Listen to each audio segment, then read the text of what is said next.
बात आज से 72 साल पहले की है। 18 जनवरी 1952 में कर्नाटका में गोपीनाथम नाम के एक छोटे से गांव में एक बच्चे का जन्म होता है। मैप में ध्यान से देखो, ये कर्नाटका है, ये तमिलनाडु है और इन दोनों के बॉर्डर पर ही है ये गोपीनाथम विलेज। इस बच्चे का जन्म एक गरीब घर में हुआ था, एक ऐसा परिवार जो खेती और पशुपालन से अपना गुजारा करता था। इस बच्चे का पूरा बचपन गोपीनाथम गाँव के आसपास मौजूद घने जंगलों में बीत रहा था। जैसे जैसे ये बच्चा बड़ा होता गया, वैसे वैसे इसको जंगलों की गहरी समझ होती गई और हथियार यूज करना, बंदूकें चलाना, हंटिंग करना यानी कि जानवरों का शिकार करना इसका शौक सा बनता गया। बड़े होने के बाद इस बच्चे ने रेड सैंडलवुड यानी कि लाल चंदन की लकड़ियों की स्मगलिंग करनी शुरू कर दी। सिर्फ इतना ही नहीं, ये बंदा गैर कानूनी शिकार भी किया करता था और उससे भी पैसा कमाया करता था। इसने सिर्फ कुछ समय के अंदर ही 2000 से ज्यादा हाथियों को मारकर उनके दांतों को ब्लैक मार्केट में बेचकर करोड़ों रुपए कमा लिए। सिर्फ पोचिंग से ही नहीं, इसने जापान और चाइना जैसे इंटरनेशनल मार्केट्स में लाल चंदन की लकड़ी की स्मगलिंग करके करोड़ों रुपए वहाँ से भी बना लिए। इन शॉर्ट, जिस बंदे ने इलीगल धंधों की शुरुआत अपने गाँव के आसपास के इलाकों के जंगलों से की थी, उसका इन्फ्लुएंस साल 1900 आते आते कई गुना तक बढ़ चुका था। कहा जाता है कि ये बंदा उन जंगलों में सरवाइव करने के लिए इतना फिट और परफेक्ट था कि सिर्फ आवाज सुनकर ही बता देता था कि कौन सा जानवर आ रहा है और कितनी दूरी पर है। इन शॉर्ट, ये जंगलों की रग रग से वाकिफ था। ऑब्वियस सी बात है कि कर्नाटका, तमिलनाडु और केरला के जंगलों में इतना कुछ चल रहा था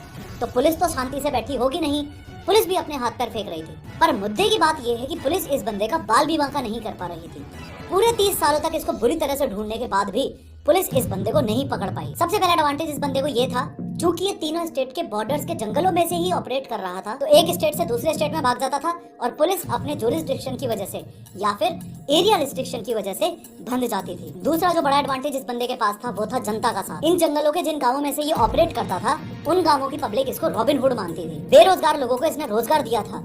जो लोग भुखमरी से मर रहे थे, उनको ये बंदा अपनी गैंग में शामिल करके लाल चंदन की लकड़ी का वुड कटिंग का काम देता और बदले में पैसे देता। इस बंदे के लिए इन गाँव के लोग इन्फॉर्मेंट्स का काम करते थे। जब पुलिस वाले इस बंदे को पकड़ने का कोई भी प्लान बनाते तो गांव वाले पहले ही इस बंदे को इन्फॉर्म कर देते थे, जिसकी वजह से पुलिस के सारे प्लान्स फेल हो रहे थे। जैसे जैसे फॉरेस्ट ऑफिसर्स और पुलिस वालों ने इस बंदे को ज्यादा से ज्यादा टारगेट करना शुरू किया, वैसे वैसे ये बंदा एक नॉर्मल स्मगलर से खतरनाक डकैत बनने की राह पर चल पड़ा।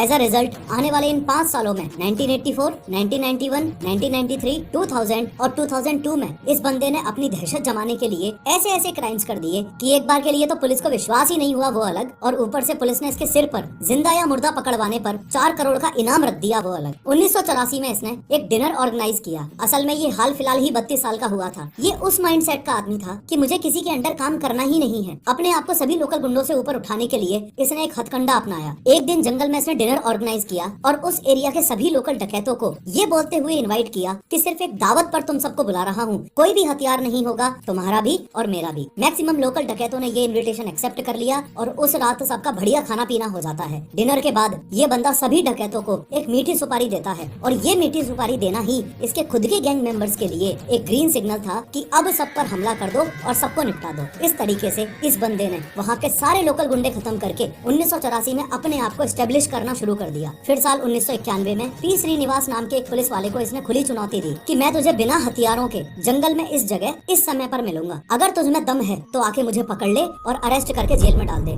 श्री पी श्रीनिवास, वो पुलिस ऑफिसर जिन्हें कीर्ति चक्र भी मिल चुका है, उन्होंने इसका चैलेंज एक्सेप्ट किया और जंगल में चले गए। धोखाधड़ी से इस डकैत ने पी श्रीनिवास का सर धड़ से अलग करके उनकी हत्या कर दी और उसके बाद भी इसका दिल नहीं भरा। फिर इसने अपने गैंग मेंबर्स के साथ मिलकर ये किया। साल 1993 में इसने 2 मेजर क्राइम्स किए। सबसे पहला वाला तो ये कि अप्रैल 1993 में एक police officer Rambo Gopal Krishnan को ओपन चैलेंज दिया कि मैं इस दिन इतने बजे इस जगह पर तुम्हें मिलूंगा, अगर हिम्मत रखते हो तो मुझे आकर अरेस्ट कर लो। अब चूंकि इस डकैत ने सोसाइटी को पहले ही इतना नुकसान पहुंचा दिया था कि पुलिस एट अ टाइम इसे अरेस्ट या इसका एनकाउंटर करने के लिए रेडी ही बैठी रहती थी। रैम्बो गोपाल कृष्णन ने इस चैलेंज को एक्सेप्ट किया और अपने साथ 22 पुलिस वालों को लेकर वो इस डकैत की बताई हुई लोकेशन पर जाने लगे। लोकेशन को समझो, ये है पालर ब्रिज, जो कावेरी नदी की एक ट्रिब्यूटरी पालर रिवर के ऊपर बना हुआ है। ये आगे जो वैन चल रही है, इसमें 22 पुलिस वाले मौजूद थे और पीछे इस पुलिस की जीप में रैम्बो गोपाल कृष्णन अपने 2 साथियों के साथ आगे बढ़ रहे थे। अब तक आपकी नजर अगर ना पड़ी हो तो यहाँ नोटिस करो कि ये डकैत और उसके साथी यहीं छुपे हुए थे। जो लोकेशन इन्होंने रैम्बो गोपाल कृष्णन को दी थी वहाँ तो ये थे भी नहीं। खैर, इधर इन्होंने लैंडमाइन लगा रखी थी और जैसे ही पुलिस की वैन ब्रिज पर चढ़ने ही वाली थी वैसे ही ब्लास्ट कर दिया। ये ब्लास्ट पालर ब्लास्ट नाम से जाना जाता है। पीछे जीप में बैठे हुए रैम्बो गोपाल कृष्णन भी इस ब्लास्ट की वजह से सीरियसली पैरालाइज हो गए थे। ये साल 1993 का पहला कांड था। अगर बात की जाए दूसरे कांड की तो इसके एरिया के जंगल के एक गाँव में 2 नवम्बर 1993 को इसे 8 चरवाहों पर शक हो जाता है कि वो लोग पुलिस वालों के इन्फॉर्मेंट्स हैं। शॉकिंगली इस डकैत ने उन 8 के 8 को वहीं मरवा दिया। फिर दोबारा साल 2000 में इसने कुछ अनबिलीवेबल कांड तो आप जानते ही हो मिस्टर पुनीत राजकुमार, फिर 3 साल पहले ही हार्ट अटैक से मौत हो गई थी।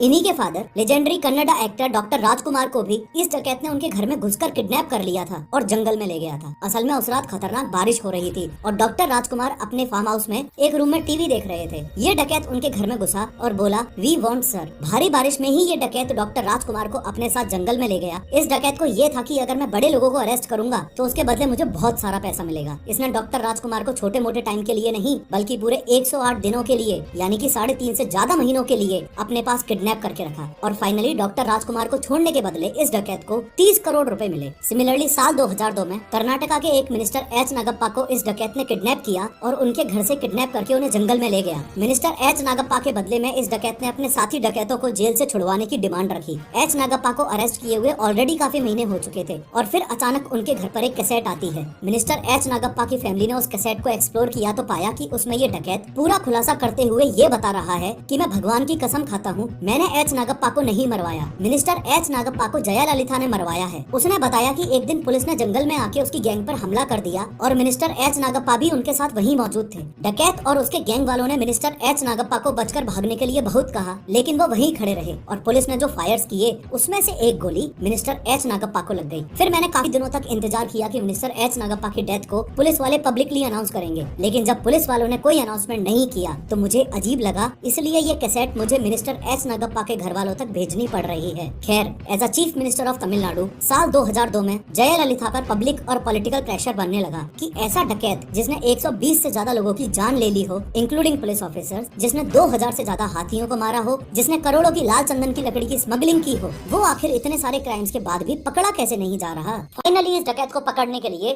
जयललिता ने एक एसटीएफ बनाई यानी कि स्पेशल टास्क फोर्स। इस एसटीएफ का सिर्फ एक ही काम था, जिंदा या मुर्दा कैसे भी करके इस डकैत को पकड़ना है। मुद्दे की बात यह है कि ये एसटीएफ सच में इतनी स्पेशल इसलिए थी क्योंकि इस एसटीएफ को इस कहानी के हीरो आईपीएस के विजय कुमार लीड कर रहे थे। के विजय कुमार साल 1985 से 1990 के बीच then prime minister Rajiv Gandhi के स्पेशल प्रोटेक्शन ग्रुप यानी कि एसपीजी का हिस्सा रह चुके थे।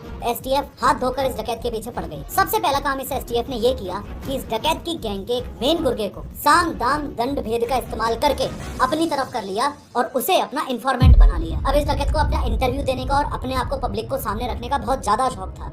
इसका यही शौक इसके ऊपर भारी पड़ गया। ध्यान से समझना कैसे। असल में एक दिन पुलिस स्टेशन में की गई एक मीटिंग में प्रोजेक्टर पर इस डकैत का इंटरव्यू चल रहा था और सभी पुलिस वाले इस बात पर चर्चा कर रहे थे कि इसको कैसे पकड़ा जाए। यहाँ के विजय कुमार भी मौजूद थे। के विजय कुमार ने नोटिस किया कि ये डकैत जब लेटर पढ़ रहा था तो बार बार उसको आगे पीछे करके देख रहा था, यानी कि डेफिनेटली उसकी आंखों में कोई प्रॉब्लम थी जिससे उसे शब्द अच्छे से दिखाई नहीं दे रहे थे। के विजय कुमार को यहाँ से एक आइडिया आया। उन्हें पता था कि इस डकैत का जंजाल जंगलों में तो इतना फैला हुआ है कि इसे जंगल में जाकर पकड़ना तो इम्पॉसिबल है ही, इसलिए उन्होंने सोचा कि इसकी खराब आंखों का यूज करके कैसे भी करके इसे जंगल से बाहर लाया जाए। के विजय कुमार ने एक बहुत ही सोचा समझा और तगड़ा प्लान बनाया। इस डकैत की गैंग के कुछ गुर्गे जो विजय कुमार ने अपनी तरफ कर लिए थे, उनके थ्रू इस डकैत को उसकी आंखों का इलाज करवाने के लिए मनवा लिया। फाइनली ये डकैत अपने गुर्गों पर विश्वास करके और अपनी सेफ्टी को मद्देनजर रखते हुए बाहर सिटी में जाकर इलाज करवाने के लिए मान जाता है। इलाज के लिए इस डकैत को धर्मापुरी से होते हुए सलेम आना था। क्योंकि ये सब कुछ एक प्लान था तो असल में ना ही तो कोई हॉस्पिटल था और ना ही कोई एम्बुलेंस थी।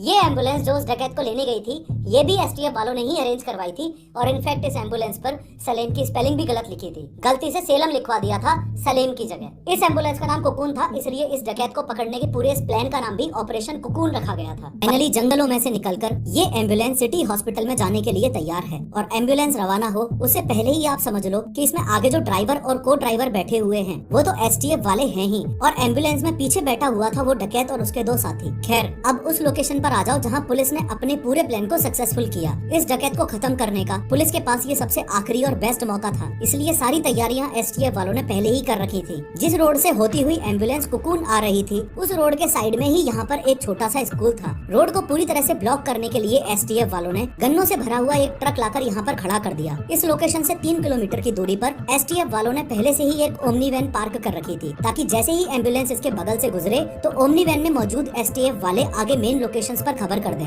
मेन लोकेशन पर सिर्फ ट्रक ही नहीं बल्कि एसटीएफ वालों का एक व्हीकल और पार्क्ड था और इन दोनों ही व्हीकल्स में से उतरकर सभी एसटीएफ वाले पहले से ही अपनी पोजीशन ले चुके थे। आपको इस ग्रीन कलर में सभी एसटीएफ वाले अपनी अपनी पोजीशंस पर ऑलरेडी दिख रहे होंगे, कुछ स्कूल की छत पर, कुछ खेत में, कुछ व्हीकल्स के आगे पीछे वगैरह वगैरह। बस फिर क्या था, एसटीएफ वालों ने जो सोचा था वही हुआ। रोड ब्लॉक्ड थी, इसलिए एम्बुलेंस वहाँ आकर रुक गई। एम्बुलेंस रुकते ही ड्राइवर और को ड्राइवर, जो कि एसटीएफ वाले ही बंदे थे, दोनों उतरकर भाग गए। फिर एसटीएफ वालों ने एम्बुलेंस को पूरी तरह से घेर लिया। एसटीएफ वालों ने अनाउंसमेंट करके उस डकैत को वार्निंग दी और सरेंडर करने के लिए कहा। डकैत नहीं माना तो फिर वही हुआ जो एसटीएफ वाले पहले से ही सोच कर आए थे। सबने मिलकर एम्बुलेंस को ऐसा छलनी कर दिया कि टोटल 338 गोलियां चलाई और एम्बुलेंस के अंदर मौजूद वो डकैत और उसके दोनों साथी मारे गए। ये एक रियल इंसिडेंट था और शुरू में सब कुछ सुनने के बाद ऐसा लगता है कि कहीं ये पुष्पा मूवी की रियल स्टोरी तो नहीं है, and the answer is no.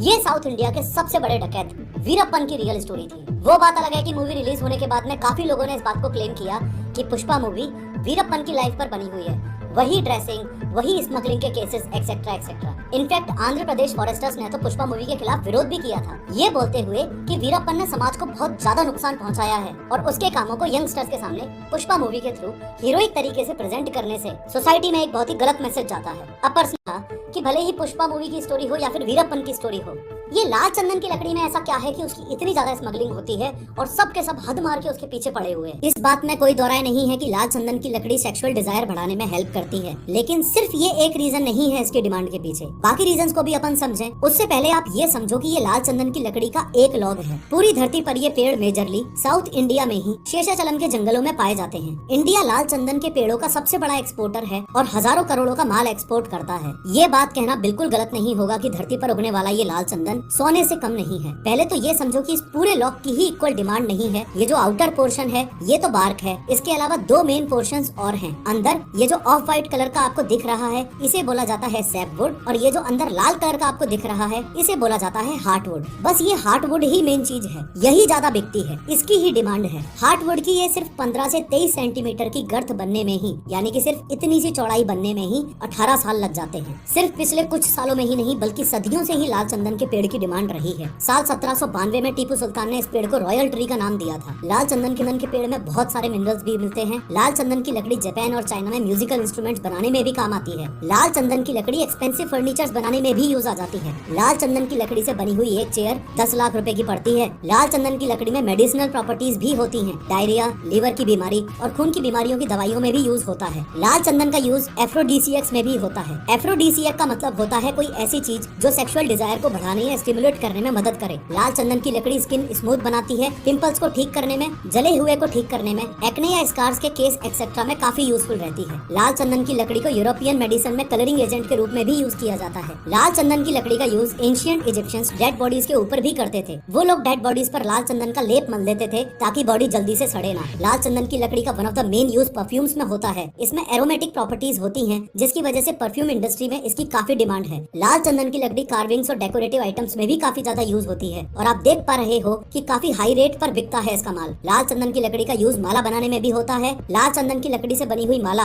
आपको यहाँ 985 रुपए में दिख रही होगी और वहीं जो नॉर्मल माला होती है वो 50 से 100 रुपए में ही आ जाती है। लाल चंदन की लकड़ी का यूज धूप बत्ती और अगरबत्ती में तो होता ही है। इसके अलावा हिंदू धर्म में भगवान की मूर्ति पर भी इसका लेप लगाया जाता है।